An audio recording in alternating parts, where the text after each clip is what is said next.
Êtes-vous prêt à découvrir quelque chose qui va bouleverser complètement tout ce que vous croyez sur la mort et sur ce qui arrive à votre âme à l'instant précis de vos funérailles, surtout si ces funérailles ont lieu au temps de Noël?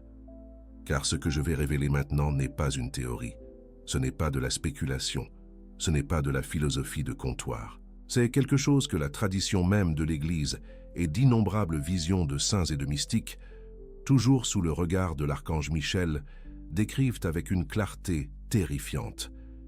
Et dans les 13 minutes et 33 secondes qui suivent, vous allez comprendre pourquoi des funérailles, surtout lorsqu'elles ont lieu en ce temps sacré, où le ciel semble descendre discrètement sur la terre, peuvent définir de manière encore plus intense le destin éternel de votre âme. L'archange Michel est celui que l'Église invoque comme défenseur dans le combat, protecteur dans les heures de ténèbres, guide des âmes au moment du jugement, et il est mystérieusement lié à tout ce qui vous arrive lors du passage de cette vie à l'éternité. Ce que la foi chrétienne nous enseigne sous son regard sur l'instant de vos funérailles est absolument terrifiant. L'âme voit, l'âme sent, et l'âme souffre d'une manière que presque personne n'imagine. Et cette expérience spirituelle devient encore plus intense lorsque les funérailles ont lieu au temps de Noël, quand le ciel s'incline d'une manière spéciale sur la terre et que les mystères de Dieu semblent descendre plus près de nous. Si cela ne vous fait pas repenser votre vie, rien d'autre n'y parviendra. Et quand vous comprendrez cela, quand vous saisirez réellement ce que l'Église laisse entrevoir et ce que tant de témoignages spirituels suggèrent dans l'ombre de la mission de Saint Michel, votre vie ne sera plus jamais la même. Plus jamais. Car la vérité est celle-ci. En ce moment précis, pendant que vous regardez cette vidéo, vous êtes complètement impréparé à ce que vous allez affronter. Et le temps s'épuise plus vite que vous ne l'imaginez. Vous n'êtes pas prêt à voir ce que Michel voit. Mais avant de continuer, j'ai besoin que vous fassiez quelque chose pour moi, tout de suite. Allez dans les commentaires et écrivez un seul mot. Préparez. Écrivez « préparez » si vous croyez réellement que votre âme est prête pour ce qu'elle va affronter au moment de votre mort et à l'instant de vos funérailles, que ce soit un simple jour de semaine ou de manière encore plus mystérieuse, en plein temps de Noël, quand peut-être vos derniers adieux auront lieu devant une crèche, des lumières, des bougies allumées et des chants de Noël. Ou écrivez « impréparé » si vous reconnaissez avec une honnêteté brutale que vous n'êtes pas prêt pour ce que je vais révéler dans cette vidéo, ni pour affronter spirituellement ce que l'archange Michel contemple avec une clarté absolue au moment où une âme quitte le corps. Faites-le maintenant, avant de continuer à regarder, car ce que vous allez découvrir dans les prochaines minutes va vous faire remettre complètement en question cette réponse. Allez-y, écrivez dans les commentaires tout de suite. Préparé ou impréparé. Souvenez-vous, ce que vous écrivez ici n'est pas seulement un commentaire sur une vidéo. C'est une réponse que vous donnez devant Dieu, devant les anges, devant celui qui, selon la foi de l'Église, s'écrie « Qui est comme Dieu ?» et lutte pour votre âme à l'instant décisif. Je veux voir combien de personnes ont le courage d'être honnêtes avec elles-mêmes. Et ensuite, dites-moi, avez-vous eu le courage d'admettre la vérité? Je vais être direct avec vous, car il n'y a pas de temps à perdre en détour. La plupart des gens vivent comme si la mort était quelque chose de lointain, comme si c'était un problème futur qui pouvait être repoussé indéfiniment. Mais l'archange Michel, celui à qui Dieu a confié la mission de défendre les âmes au moment du jugement, voit la vérité nue et crue. Il n'observe pas seulement la mort, il est présent à l'instant où l'âme se sépare du corps et commence son passage vers l'éternité. Et ce que l'Église enseigne sur ce moment est quelque chose qui devrait vous faire trembler.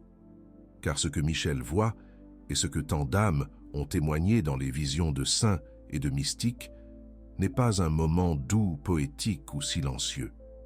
C'est un instant spirituel explosif, où tout ce que vous avez toujours essayé de cacher, à Dieu, aux autres et même à vous-même, apparaît avec la lumière la plus pénétrante qui soit. Ce que vous allez entendre aujourd'hui même peut changer complètement la façon dont vous vivrez chaque Noël à partir de maintenant, et chaque veillée funèbre à laquelle vous assisterez encore. Maintenant, laissez-moi vous guider. Fermez les yeux un instant. Imaginez votre propre mort. Ne fuyez pas cette pensée. Regardez-la en face. Votre corps est là, immobile, froid, silencieux. Et puis imaginez que tout cela se passe au temps de Noël, quand les maisons gardent encore leurs décorations, quand les lumières clignotent dans les rues, quand les crèches sont encore installées, quand l'odeur du réveillon et les souvenirs de fête flottent encore dans l'air. Peut-être votre corps est-il veillé dans une église décorée, avec des guirlandes, des couronnes de l'Avent, des bougies allumées, un sapin illuminé en arrière-plan. Peut-être entendez-vous très loin l'écho d'une chorale chantant « Douce nuit », tandis que votre famille essaie de retenir ses larmes. Le monde célèbre la naissance du Christ, tandis que votre famille pleure votre départ. Mais tout cela, tout ce que les yeux humains voient, n'est que la surface, car selon ce qu'enseigne la foi sous le regard vigilant de Saint Michel, à l'instant précis de vos funérailles, quelque chose d'absolument extraordinaire et infiniment plus décisif se passe sur le plan spirituel.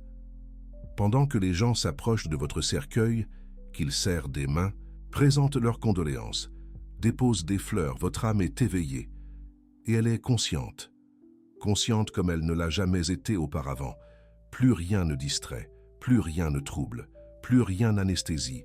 L'âme voit, l'âme sent, l'âme sait. Et l'archange Michel, qui apparaît exactement à ce moment décisif comme défenseur et témoin, contemple cette âme avec l'épée dégainée, car maintenant commence la bataille qui va déterminer son destin éternel. L'instant des funérailles est un champ de bataille, littéralement, spirituellement, et presque personne ne s'y prépare. Mais avant d'entrer dans la bataille, vous devez comprendre la première chose qui se passe à l'instant de la mort. L'âme se voit pour la première fois, pas sa version idéalisée, pas l'image que vous avez projetée au monde, pas le personnage que vous avez incarné pendant des années. Elle voit qui vous êtes réellement. Et cette révélation, selon la tradition spirituelle liée à la mission de Saint Michel, est dévastatrice pour de nombreuses âmes. Michel est l'archange du jugement, de la vérité, de la lumière qui transperce les ténèbres. Là où il apparaît, il n'y a pas de masque. Maintenant, imaginez cela se produisant pendant que votre corps est veillé, pendant que les bougies vacillent, pendant que la crèche est installée, pendant que la liturgie de Noël résonne encore dans les couloirs de l'église. Le contraste est brutal, la joie de l'incarnation et la terreur de la révélation finale. Pendant ce temps, votre âme observe, et elle voit tout. Elle voit les gens qui vous ont aimé. Elle voit ceux qui ont souffert à cause de vous. Elle voit ceux que vous avez blessés et à qui vous n'avez jamais demandé pardon. Et chacune de ces visions est comme une lame, non pas parce que Dieu vous punit, mais parce que maintenant, sans filtre, sans distraction, vous voyez la vérité entière telle qu'elle a toujours été. Vous n'êtes pas prêt à supporter cette clarté, mais elle viendra de toute façon. Et à côté de cette révélation, quelque chose d'encore plus profond commence à se produire. L'archange Michel se positionne devant vous, pas de manière figurée, pas comme un symbole poétique, mais comme l'Église le décrit depuis des siècles, le prince de l'armée céleste, le protecteur des âmes, le guerrier qui lutte pour votre destin éternel. C'est sous son regard que tout ce que vous avez fait, tout, commence à se révéler. Et pendant que cela se produit, votre famille pleure près de votre corps. Peut-être quelqu'un tient-il votre main glacée. Peut-être chante-t-il doucement. Peut-être s'étreigne-t-il devant la crèche. Mais vous n'êtes plus là. Vous voyez tout de l'extérieur. Et alors surgit la question que presque personne n'ose poser. Que ressent l'âme en voyant ses propres funérailles? Qu'est-ce qui fait mal? Qu'est-ce qui console? Qu'est-ce qui juge? Et pourquoi, selon tant de témoignages mystiques liés à l'archange Michel, cette douleur et cette vision deviennent-elles encore plus intenses à Noël? La première chose que vous devez comprendre, et que presque personne ne sait ou n'accepte, est que l'âme ne s'endort pas au moment de la mort. Elle ne s'éteint pas, ne se déconnecte pas, n'entre pas dans une sorte de sommeil confortable. C'est une illusion humaine. La vérité à la lumière de la mission de l'archange Michel est celle-ci. L'âme s'éveille, et elle s'éveille avec une conscience qu'elle n'a jamais connue auparavant. Imaginez vivre une vie entière à entendre le monde vous distraire avec le bruit, les écrans, l'anxiété, la vanité, le travail, l'ambition, et puis, en un seul instant, tout cela disparaît. Tout bruit cesse, toute distraction se dissout, tout masque tombe, et dans ce silence absolu, l'âme voit, avec la clarté la plus douloureuse possible, qui elle est réellement. C'est la première douleur, la douleur existentielle. L'âme perçoit de manière brutale qu'elle a gaspillé des années de sa vie avec des choses qui maintenant ne valent absolument rien. L'âme voit le temps gâché, elle voit les occasions manquées, Elle voit chaque petit écart qui l'a éloignée de Dieu. Elle voit les personnes qu'elle a blessées. Elle voit les choix qu'elle n'aurait jamais dû faire. Si cela ne vous fait pas prendre au sérieux chaque seconde, c'est que votre cœur est plus anesthésié que vous ne l'imaginez. Et Michel est là, non pour accuser, mais pour témoigner. Il est l'archange de la vérité.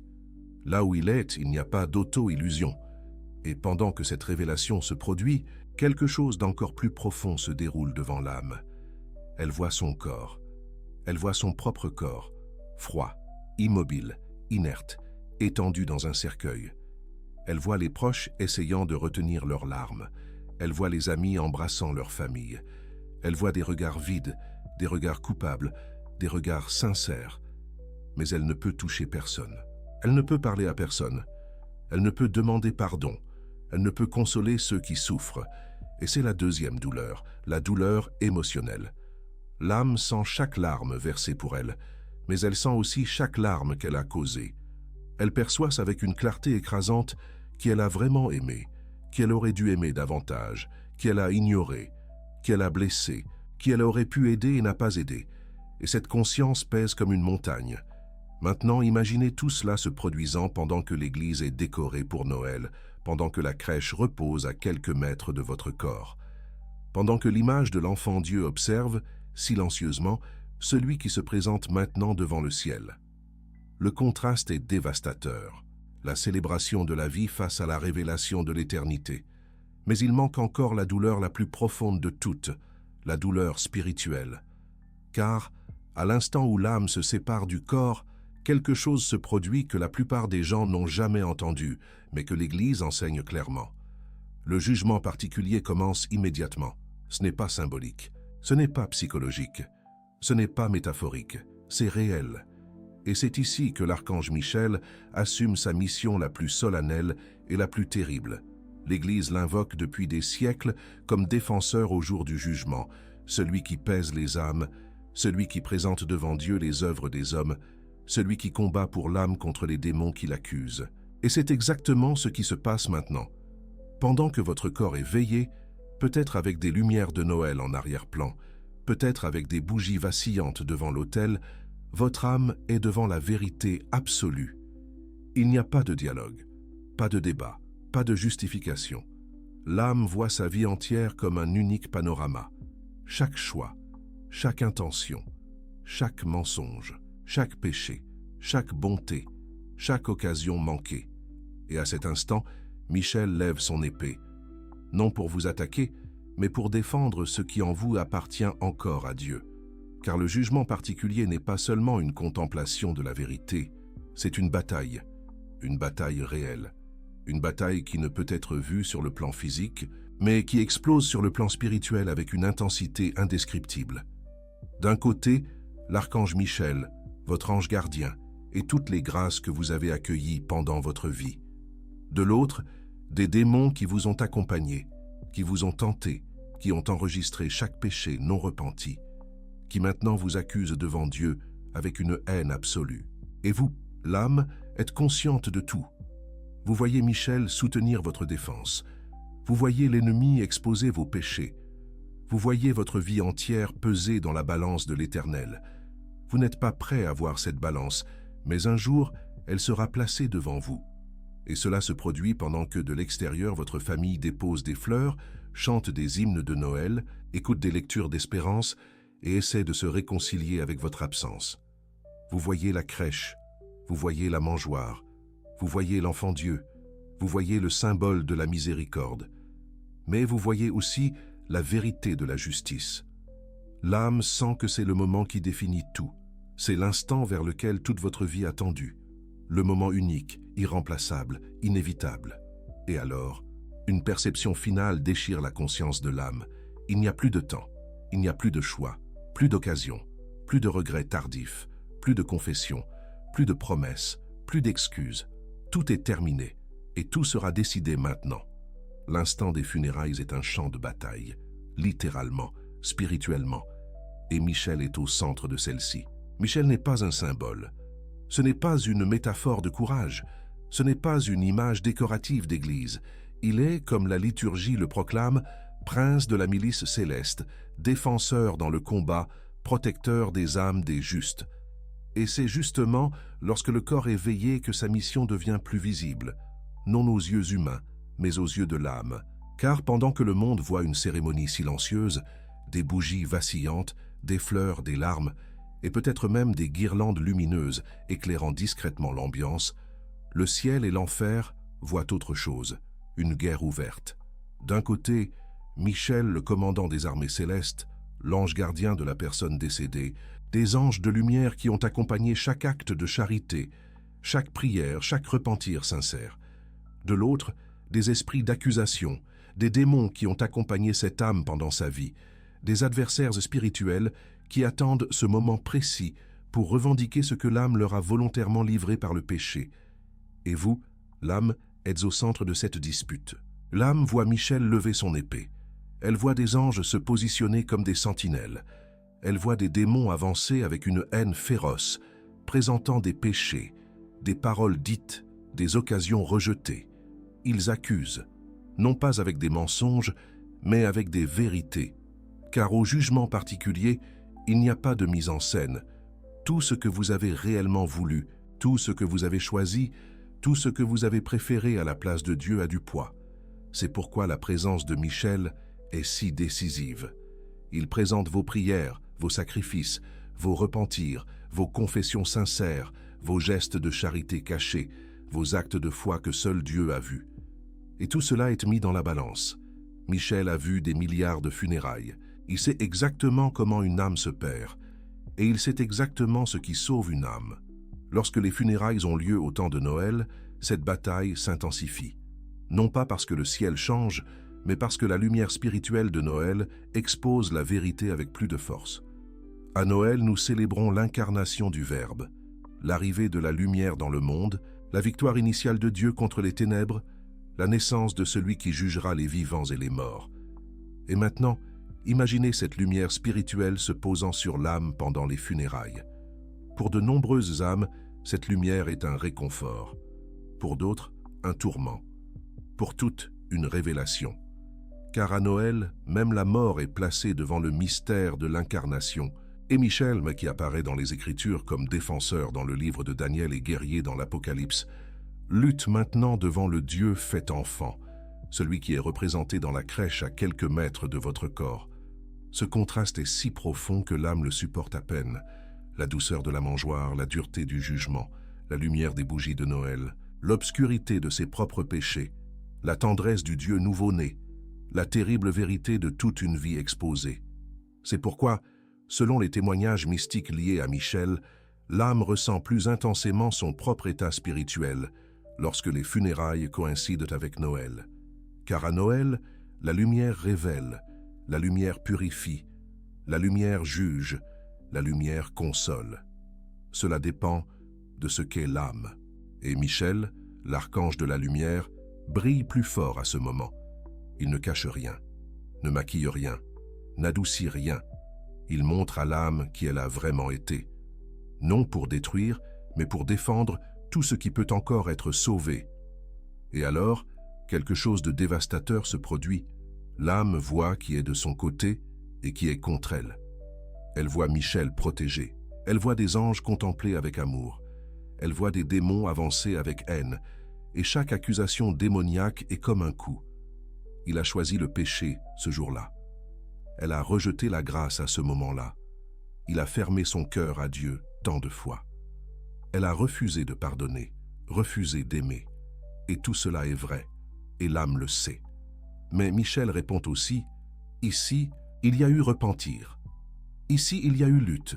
Ici, il y a eu une prière sincère. Ici, il y a eu humilité. Ici, il y a eu charité cachée. » Et tout cela est également vrai. Et l'âme se voit, pesant entre ces deux forces, l'une accusant, l'autre défendant.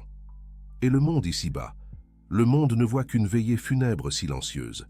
Il voit des fleurs, il voit des larmes, il voit des étreintes, peut-être même une guirlande lumineuse éclairant discrètement le coin de la nef de l'église. Mais sur le plan spirituel, sur le plan qui compte vraiment, le destin éternel est en train d'être décidé. Si cela ne vous fait pas prendre au sérieux la prochaine veillée funèbre à laquelle vous assisterez, rien d'autre n'y parviendra.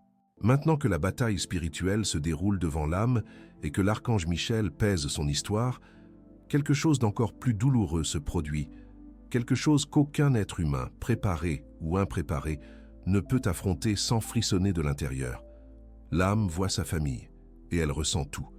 Elle voit chaque visage près du cercueil, elle voit chaque larme versée, elle voit chaque regard perdu, chaque lamentation silencieuse, chaque soupir retenu. Mais elle ne fait pas que voir. L'âme sent. Elle sent la douleur de ceux qui l'ont aimée. Elle sent le manque de ceux qui sont restés. Elle sent l'impact réel, et souvent ignoré, que ces attitudes ont provoqué pendant qu'elle vivait encore. Et c'est l'une des douleurs les plus cruelles de l'instant des funérailles. L'âme perçoit tout ce qui aurait pu être, mais n'a pas été.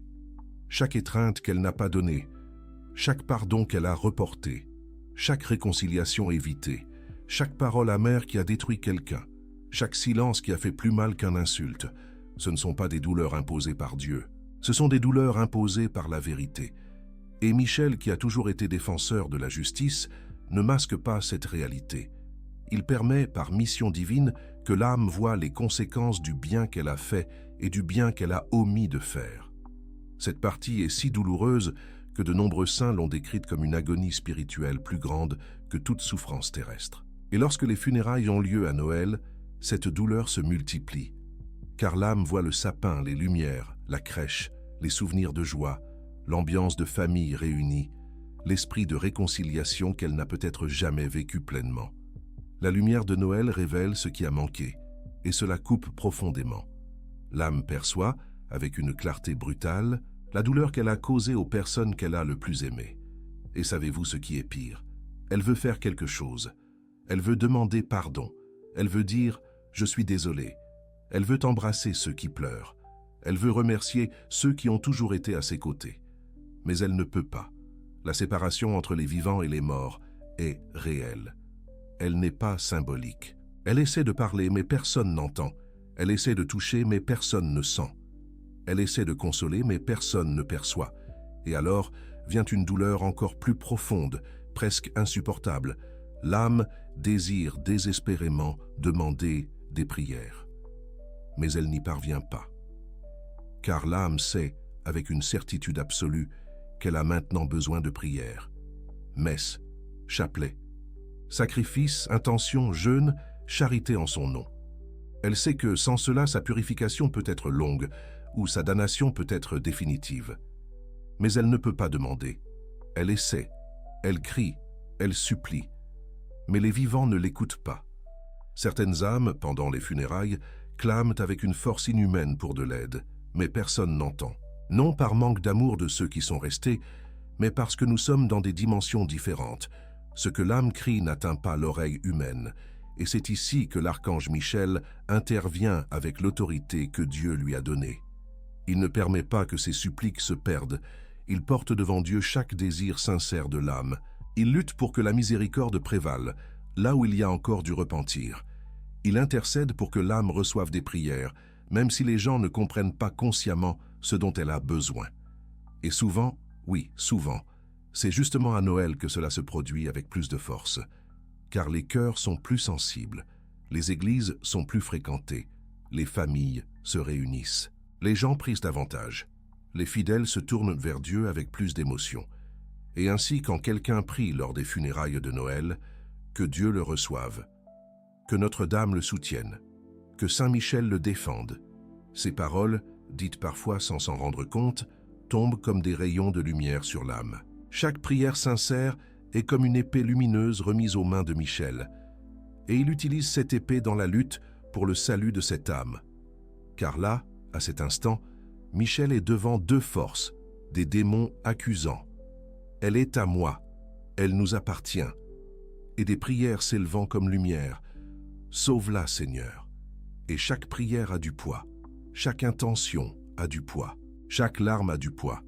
Les larmes ont un poids spirituel. Quand quelqu'un pleure avec amour, Michel recueille cette souffrance et l'offre à Dieu en faveur de l'âme. Mais il existe une réalité dévastatrice. De nombreuses âmes réalisent trop tard que presque personne ne prie pour elles. Et cela fait plus mal que toute blessure spirituelle. Car l'âme comprend, avec une clarté absolue, que les biens ne servent plus, la renommée n'importe pas, l'apparence n'importe pas, les titres n'importent pas, l'orgueil ne vaut rien. Rien de ce qu'elle a accumulé ne l'accompagne pour l'éternité. La seule chose qui compte maintenant est les prières que les vivants font pour elle et l'état dans lequel elle est morte. Et Michel montre cela sans rien épargner. Il montre comment l'âme a vécu. Il montre ce qu'elle a choisi. Il montre ce que Dieu a offert. Il montre ce qu'elle a refusé. Il montre ce qu'elle a fait de la vie qu'elle a reçue. Et c'est à ce moment que l'âme perçoit une vérité brutale. Le temps est écoulé. Et ce qui reste maintenant est d'affronter l'éternité. Il y a quelque chose que la plupart des gens n'ont jamais entendu et qui devient absolument évident à l'instant de la mort lorsque l'archange Michel s'approche. L'âme ne perçoit pas le temps comme nous le percevons. Pour celui qui est prisonnier du corps, les funérailles durent quelques heures. Mais pour l'âme libérée des limitations de la matière, cette même période peut sembler un souffle, un abîme ou une éternité. Cela dépend de son état, car le temps spirituel n'est pas mesuré en minutes, mais en conscience, révélation et douleur. Et Michel voit cela avec une clarté absolue. Il sait, avant même que l'âme ne le sache, ce qui est sur le point de se produire. Pour les âmes en paix, les funérailles sont comme un lever de soleil doux. L'âme perçoit ses fautes, mais elle perçoit aussi qu'elle a choisi Dieu. Michel n'a pas besoin de lutter autant. Il accompagne, protège et conduit simplement. Y a-t-il de la douleur?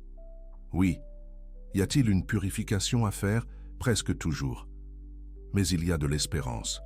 Il y a de la lumière. Il y a un avenir. Pour ces âmes, Michel est un compagnon, un protecteur, un guide. Mais pour les âmes en état de tiédeur spirituelle, d'orgueil, de vanité, de péché mortel non repenti, les funérailles deviennent une tempête spirituelle aux proportions indescriptibles. Et Michel, dans ces cas, n'apparaît pas comme un réconfort. Il apparaît comme un juge, comme un défenseur de la vérité, comme celui qui confronte l'âme avec tout ce qu'elle a choisi. Et c'est ici que surgit le moment le plus dévastateur de tous. L'âme perçoit qu'elle a elle-même construit le destin vers lequel elle marche maintenant. Ce n'est pas Dieu qui l'a poussée, ce n'est pas le diable qui l'a traînée, c'est la somme de milliers de petits choix faits tout au long d'une vie entière. Et l'archange Michel, avec son épée de lumière, montre chacun d'eux, non pour humilier, non pour détruire, mais pour révéler. Car au jugement particulier, celui qui a lieu immédiatement après la mort, l'âme voit la vérité entière, ce qui aurait pu être, ce que Dieu a offert, ce qu'elle a refusé, le bien qu'elle a fait, le bien qu'elle n'a pas fait, et les conséquences de tout cela. Et alors quelque chose d'absolument terrifiant se produit. L'âme perçoit qu'elle ne peut plus rien changer. La vie est finie, les possibilités sont finies, le temps de la conversion est terminé. Il n'y a pas de seconde chance, pas d'appel, pas d'espace pour des justifications émotionnelles. Et c'est exactement à ce point que l'enfer devient une possibilité réelle, non pas parce que Dieu le désire, mais parce que l'âme l'a choisi tout au long de sa vie. Mais l'histoire ne se termine pas ici, car il y a quelque chose que même les démons ne peuvent empêcher, quelque chose que l'archange Michel, par mission divine, peut faire pour une âme désespérée. Il appelle Marie. Dans la tradition spirituelle de l'Église, surtout celle liée à la mission de Michel, il existe un secret que peu de gens connaissent. La Vierge Marie intervient à l'instant précis de la mort, lorsqu'il existe le moindre vestige d'amour, de dévotion, de supplique ou de souvenir marial dans l'âme. Un Ave Maria récité dans l'enfance, une bougie allumée devant une image, une consécration faite à l'adolescence, un chapelet récité à l'hôpital, une larme versée devant une image de Notre-Dame, un simple « Marie, aide-moi » prononcé au fond du désespoir. Rien de tout cela ne se perd. Rien. Michel en est témoin. Il présente ses mémoires spirituelles comme argument de défense devant Dieu. Et quand Marie s'approche d'une âme, même d'une âme dans une immense obscurité, elle le fait avec une douceur que l'enfer tout entier ne peut supporter. C'est pourquoi de nombreux démons reculent. C'est pourquoi de nombreux témoignages mystiques rapportent des âmes sauvées au dernier millième de seconde. Non pas parce qu'elles le méritaient, mais parce qu'il y avait encore un fil, un seul fil, qui les reliait au ciel. Et ce fil, Marie le tire avec force. Maintenant, imaginez cela se produisant pendant des funérailles à Noël. La crèche est installée. L'image de Marie est là, regardant l'enfant Dieu. L'Église est illuminée. Il y a des chants, des lumières, des bougies, des symboles d'espérance. Pour de nombreuses âmes, c'est la dernière opportunité de miséricorde. Et Michel le voit. Il perçoit quand une âme est sur le point de se perdre. Il perçoit quand l'âme est envahie par la honte, la peur, la culpabilité. Il perçoit quand les démons commencent à l'encercler avec haine. Et c'est à cet instant qu'il élève sa voix spirituelle. « Sainte Marie, Mère de Dieu, priez pour cette âme, maintenant et à l'heure de sa mort. » Et Marie vient. Et quand elle vient, même l'enfer tremble. Car là où la mère pose le pied, l'obscurité perd du terrain.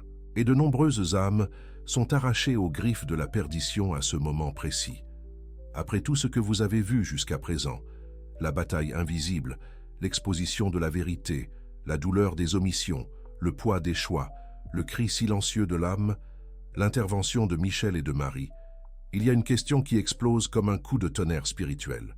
Pourquoi tant d'âmes entrent-elles dans le désespoir à l'instant des funérailles? Pourquoi tant d'entre elles réalisent-elles trop tard qu'elles ne sont pas prêtes? Pourquoi tant d'entre elles marchent-elles volontairement vers la perdition? Parce qu'elles ont vécu comme si Dieu n'existait pas. Ce n'étaient pas des monstres, pas des assassins, pas des personnes perverses aux yeux du monde. Et c'est exactement ce qui rend tout encore plus effrayant.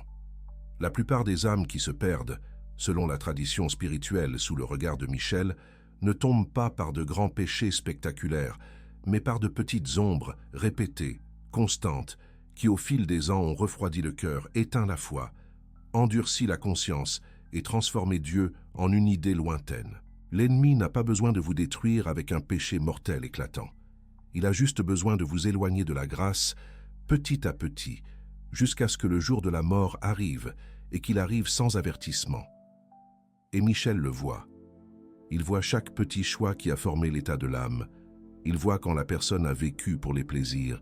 Il voit quand l'orgueil a dominé. Il voit quand la personne a cessé de prier. Il voit quand l'égoïsme a remplacé la charité. Il voit quand la foi est devenue un rituel vide. Il voit quand la personne a laissé l'âme mourir avant que le corps ne meure. C'est pourquoi tant d'âmes entrent dans la terreur à l'instant des funérailles. Elles découvrent que toute leur vie a été construite sur du sable. Elles découvrent qu'elles priaient sans foi, vivaient sans but éternel, traitaient Dieu comme un accessoire spirituel, reportèrent la conversion à un autre moment, faisaient trop confiance à leur propre bonté, sous-estimaient la gravité de leur choix. Et Michel, avec son épée de lumière, révèle tout, non pour condamner, mais pour défendre la vérité. Car à l'instant de la mort, la vérité est la défense, ou l'accusation. Et il n'y a pas de juste milieu. Les conversions de dernière minute existent, mais elles sont rares, rarissimes. La plupart des âmes meurent exactement dans le même état spirituel qu'elles ont vécu, avec le même cœur, avec les mêmes habitudes, avec les mêmes vices, avec les mêmes dispositions. C'est pourquoi l'ennemi travaille dans la routine, pas dans l'extraordinaire. S'il parvient à vous faire vivre sans prière, vous mourrez sans prière. S'il parvient à vous faire ignorer la confession, vous mourrez sans repentir. S'il parvient à vous faire placer le monde au-dessus de Dieu, vous mourrez esclave de ce monde. Et Michel le sait. Il a vu des milliards d'âmes au cours de l'histoire humaine. Il sait exactement comment elles se perdent. Et pourquoi? Mais il y a une bonne nouvelle. Peu d'âmes se sauvent, mais elles se sauvent par choix. De même que l'enfer est un choix, le ciel est aussi un choix. Pas émotionnel, pas théorique, mais quotidien. Michel défend ceux qui ont choisi de lutter contre leurs péchés, de se confesser avec sincérité, de prier même sans en avoir envie, de faire la charité sans applaudissements, de renoncer à l'orgueil, de pardonner vraiment, de placer Dieu au-dessus de tout. Ces âmes, même imparfaites, sont fortes spirituellement. Même si elles tombent 1000 fois, elles se relèvent 1001. Et à l'instant de la mort, quand Michel apparaît, ces âmes n'entrent pas dans le désespoir. Elles entrent dans l'espérance, parce qu'elles savent qui elles ont aimé. Elles savent qui elles ont servi. Elles savent qui elles ont cherché pendant leur vie. Leurs funérailles, même à Noël, ne sont pas la terreur. C'est un passage, c'est la confiance, c'est la paix. Michel ne lutte pas contre elles, il lutte pour elles. Et Marie ne s'approche pas pour les arracher à la perdition, mais pour les conduire à la lumière. Michel, en tant que défenseur du jugement, voit parfois des âmes qui ont fait des choix si opposés à Dieu qu'il n'y a plus de pont. Des âmes qui ont rejeté la grâce à plusieurs reprises, ont préféré le péché au bien, se sont moquées de Dieu, ont vécu dans l'orgueil, se sont fermées à l'amour, n'ont jamais demandé pardon, n'ont jamais cherché la miséricorde. Pour ces âmes, les funérailles sont un tourment absolu. Elles réalisent, trop tard, qu'elles ont gaspillé la seule vie qu'elles avaient.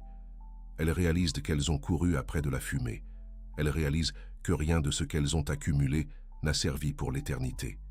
Elles réalisent que tout ce pourquoi elles ont lutté est mort le jour de leur mort. Et quand Michel s'éloigne d'elles, non par méchanceté, mais par respect pour le choix qu'elles ont fait, l'enfer s'annonce comme un abîme inévitable, et les démons qui les séduisaient auparavant les accueillent maintenant avec une haine absolue. Certaines âmes sont perdues, non par manque d'amour de Dieu, mais par leur propre choix. Michel n'apparaît pas seulement pour juger. Il apparaît pour vous instruire aujourd'hui. Il apparaît pour dire « Choisissez maintenant ce qui déterminera votre destin ». Il ne veut pas vous trouver impréparé à l'instant de la mort. Il ne veut pas lutter pour vous sans armes. Il ne veut pas affronter les démons les mains vides. Car ce qui donne force à Michel pour lutter pour vous, c'est votre prière, votre confession, votre charité, votre renonciation au péché, votre dévotion, votre foi vécue, votre vie intérieure, votre conversion quotidienne. C'est aujourd'hui que vous vous préparez pour vos funérailles, surtout si elles surviennent au temps de Noël, quand la lumière de l'enfant Dieu révélera votre âme comme jamais vous ne l'avez imaginé. Maintenant que vous savez, maintenant que vous avez vu ce qui arrive à l'âme à l'instant des funérailles, maintenant que vous avez vu comment Michel lutte, comment les démons accusent, comment Marie intervient, comment l'âme souffre, comment elle voit la vérité, il y a une seule question qui compte vraiment. Si vos funérailles avaient lieu demain, au temps de Noël, seriez-vous préparés? Ne répondez pas vite, répondez avec l'âme. Car ce que l'archange Michel a révélé, ce que la tradition de l'Église enseigne, ce que les saints ont témoigné, et ce que des milliers d'âmes au long des siècles ont expérimenté, tout pointe vers un fait inéluctable. L'éternité commence la seconde, suivant votre dernier soupir. Il n'y a pas d'intervalle, pas de transition douce, pas d'attente pour organiser ses idées. C'est immédiat, c'est définitif, c'est implacable, c'est réel. Et Michel sera là, avec l'épée dégainée, avec la vérité exposée, avec la balance de la justice, avec les armes spirituelles que vous lui avez remises, ou les mains vides si vous n'avez rien fait. Alors maintenant, devant tout cela, l'archange Michel vous confronte à 3 questions. Vivez-vous en état de grâce? Priez-vous ou votre âme meurt-elle de faim? Accumulez-vous des trésors au ciel ou des ordures sur terre? La plupart des gens arrivent aux funérailles en portant seulement des cendres spirituelles. Et quand Michel pèse ces cendres, elles disparaissent simplement. Que devez-vous faire aujourd'hui, maintenant, pour ne pas vous perdre? Revenez à Dieu avant que la mort ne revienne à vous. La confession détruit le droit d'accusation de l'enfer. Priez quotidiennement, surtout le chapelet. Chaque Ave Maria est une épée dans les mains de Michel. Pratiquez une charité réelle. La charité pèse plus que 1000 petits péchés. Abandonnez les péchés habituels. Ils affaiblissent votre âme le jour décisif. Faites la paix avec ceux que vous avez blessés. Les omissions apparaissent avec une force dévastatrice à l'instant des funérailles. Vivez comme si vous deviez mourir, mais travaillez comme si vous deviez vivre éternellement. Vivre en état de grâce n'est pas de la peur, c'est de l'intelligence spirituelle. À l'instant de vos funérailles, que ce soit un matin ordinaire ou au temps sacré de Noël, illuminé par des bougies et des crèches, la vérité entière de votre vie se dressera devant vous. Et Michel, l'archange, lèvera son épée et demandera à Dieu, « Seigneur, cette âme t'a-t-elle choisi ?» Et Dieu, qui ne ment jamais, qui ne se trompe jamais, qui ne déforme jamais votre liberté, répondra. D'un seul regard, cette réponse sera votre éternité. Maintenant, retournez aux commentaires et répondez devant Dieu et devant Saint Michel. Après tout cela, écririez-vous encore « préparé » ou la vérité vous a-t-elle transpercé et comprenez-vous que vous devez changer de vie, aujourd'hui, maintenant, avant qu'il ne soit trop tard? Écrivez dans les commentaires, préparé ou impréparé. Et si cette vidéo vous a parlé, partagez-la avec quelqu'un que vous aimez. C'est peut-être exactement l'avertissement que l'âme de cette personne a besoin de recevoir avant qu'il ne soit trop tard.